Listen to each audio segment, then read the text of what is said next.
So let's invite Anant Sharma, Morgan Mackaay, and Tyler Gothmann on the stage.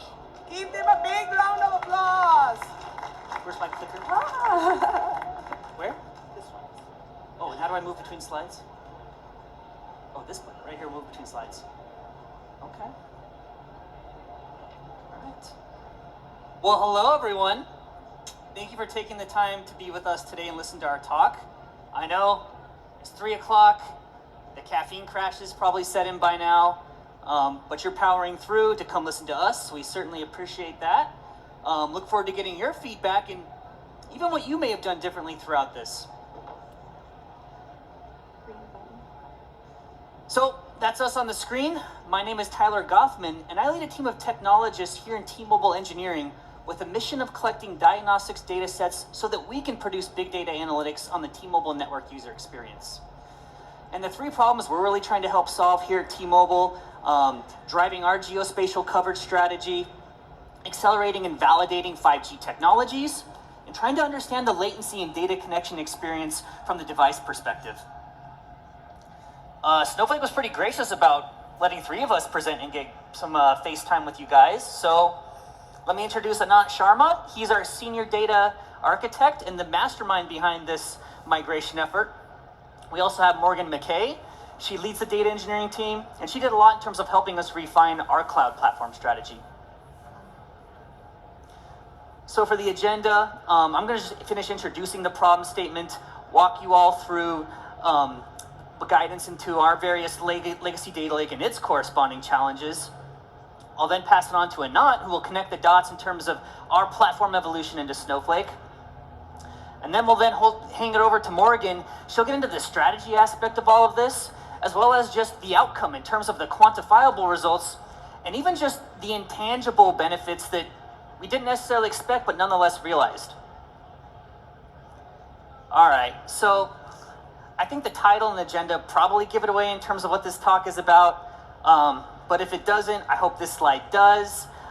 This is about the never-ending and infinite game of continually enhancing and optimizing your cloud platforms. And for us at T-Mobile, it really was this 3rd point here regarding minimization and avoidance of cloud costs that was our key motivation. A few years ago, back in time, we had our own private on-premise Hadoop environment that served as our analytics platform. But what inevitably happened is, and I'm sure you guys all know this, competing Spark jobs and analytics workloads overwhelmed our very limited compute resources. And so to scale, we exposed our AWS services to our team of internal analysts so they could run their jobs all the way in the cloud. But with predictable results, before we knew it, we'd opened the floodgates and cloud costs had just run amok. So that's the context for how we kicked this off. So throughout this talk, you'll see we started in a data lake, but with Snowflake, actually shifted back to a more classic data warehouse that still offered some key functionalities from each platform architecture. So let's dig into the various challenges with our legacy data lake. And the first was just coming to terms with our unnecessarily high storage costs driven by data duplication across S3 buckets.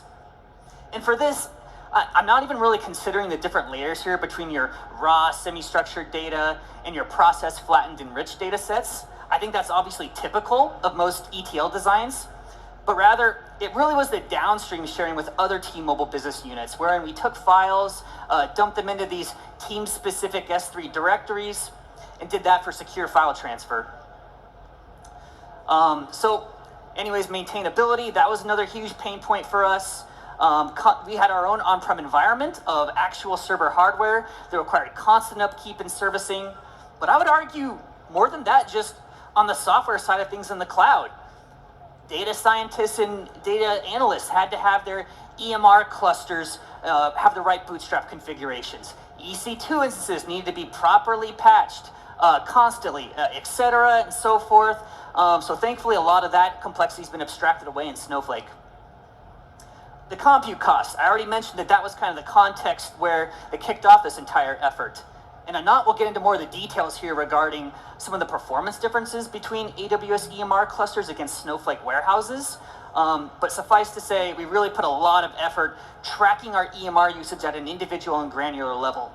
And just to kind of underscore this point, a common situation we'd encounter is end of the week, a data scientist fires up their EMR cluster, but of course, leaves it running continuously throughout the weekend, doesn't disable it, so obviously not ideal in terms of needlessly taking on costs that way.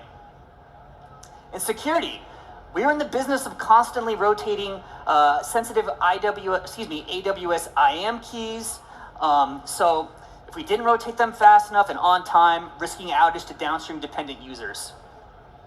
Life's much better now managing users in Snowflake Azure Active Directory groups and not even having to worry about how they're authenticating, which is just single sign-on right in the browser.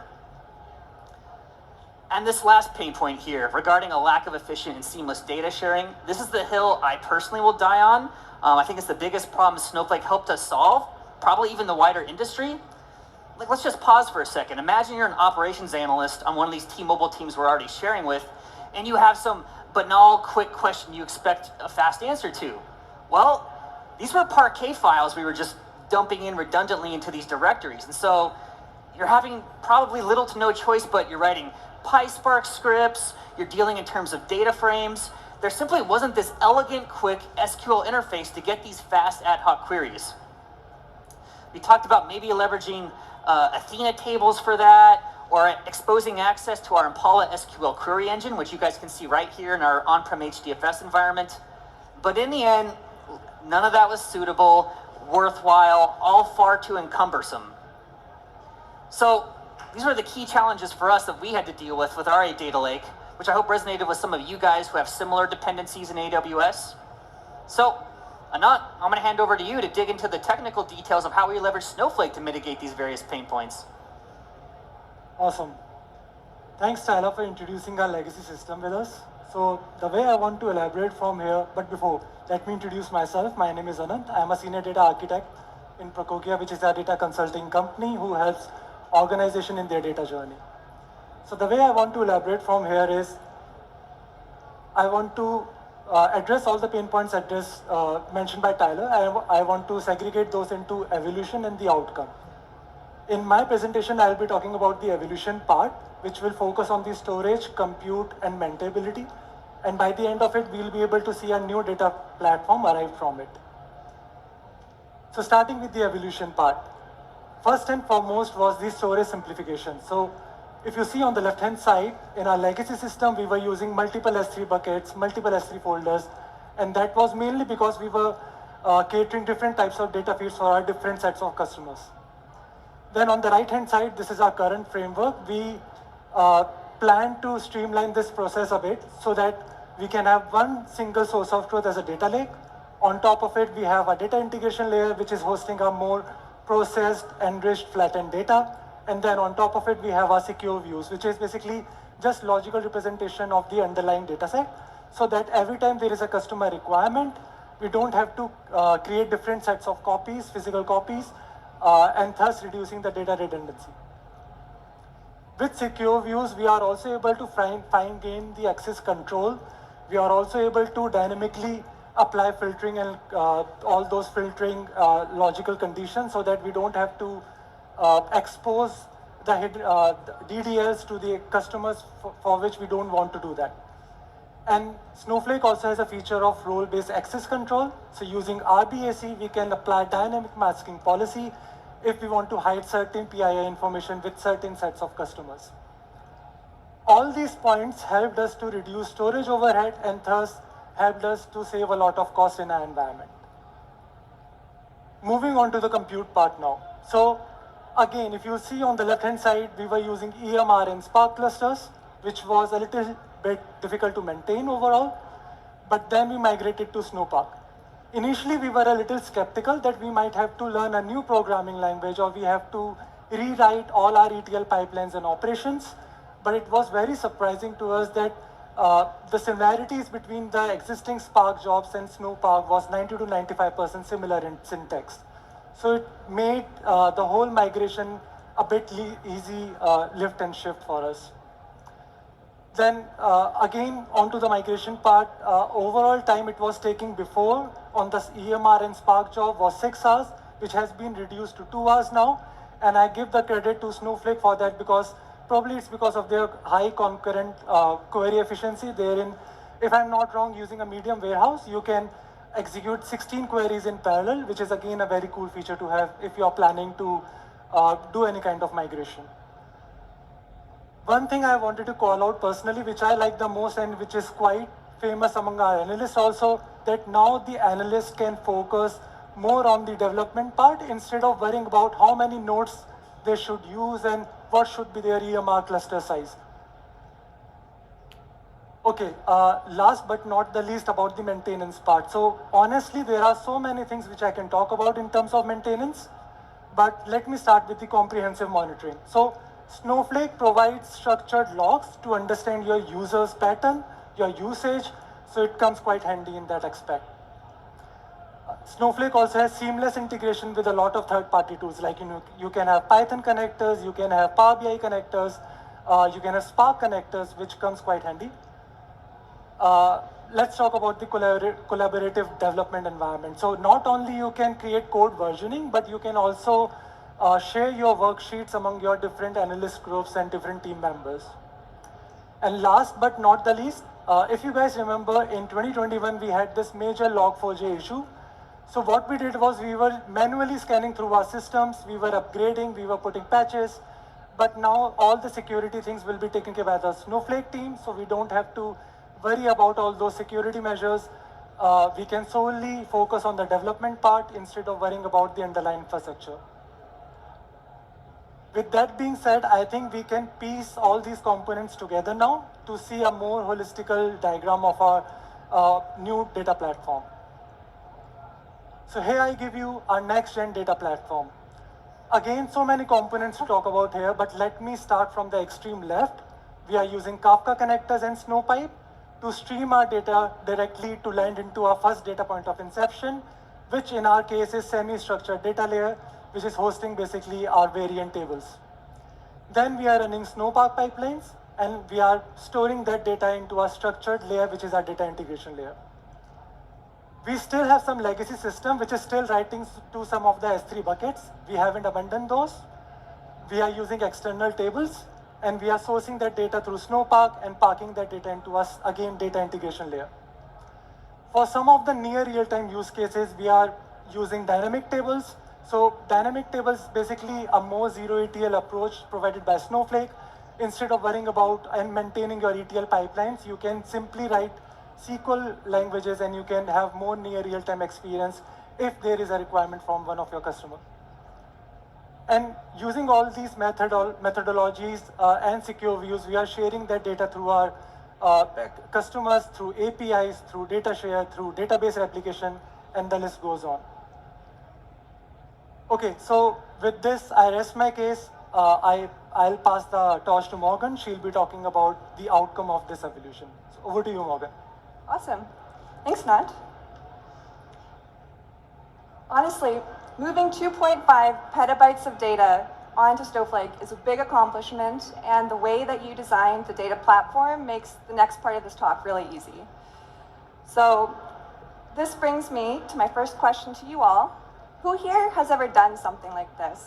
Who here has moved data from one platform to another? See a show of hands. Okay, nice. Quite a few of you guys, actually. So you guys know then that when we do this, we have to design a data sharing framework and an access management process, which is what my talk will be about. Over the next 6 minutes, I'm going to go over how Snowflake has made our data sharing process seamless and how it's improved our access management by incorporating Azure AD groups. So, for my first topic, data sharing, on the right you can see all of the different solutions that we offer for our customers. And a lot of these are going to seem similar because they're exactly what Anant just talked about, but I'm going to share with you what type of customer we provide those solutions for. So we've got the custom analytics, the domain-based AD groups, the data share, and the database replication. I'll spend a minute on each one. Cool. So custom analytics. This is something that our team really has always offered, even before we were on Snowflake. And it can be things like a Power BI dashboard, or a custom analytics report that we provide to a customer. And it's really meant for those non-technical customers, as well as those common questions. Like for us at T-Mobile, what does the coverage map look like? That would be a great one for this project here. And when I say non-technical, back in the day, AWS days, this really meant knowing PySpark, having your own data platform, and we'd have to duplicate the data to them. Now that we're on Snowflake, the only thing the customer has to know is SQL, which has opened up, well, has really taken a bunch of our customers who were previously waiting for a custom analytics report, and we've been able to move them to one of our following three options: either domain-based AD groups, data sharing, and database replication.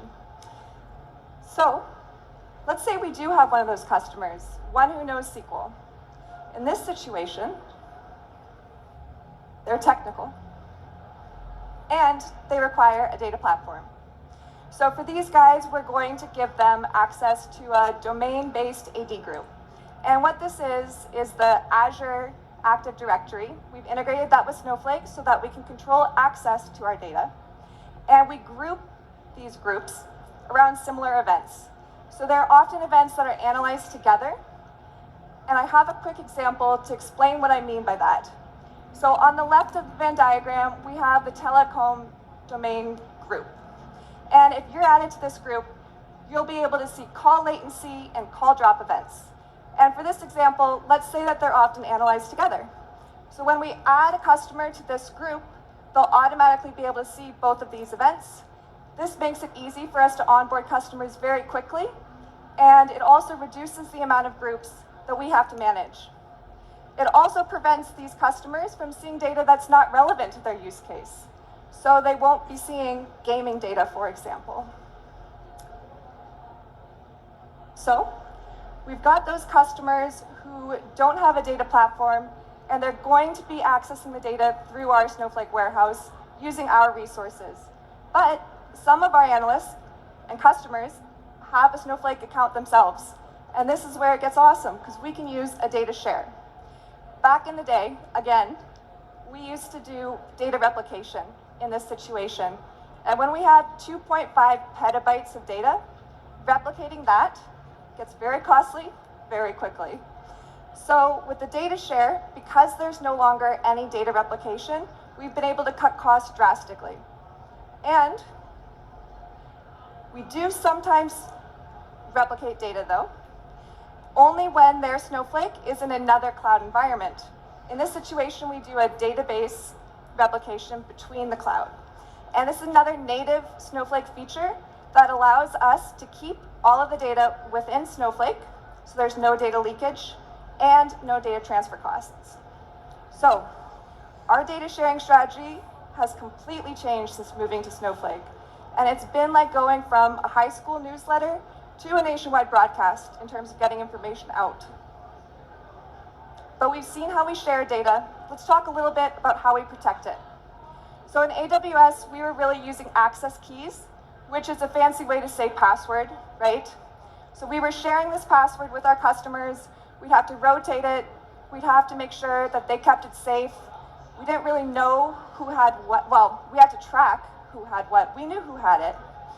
But in Snowflake, we can see exactly the names who are added to those groups.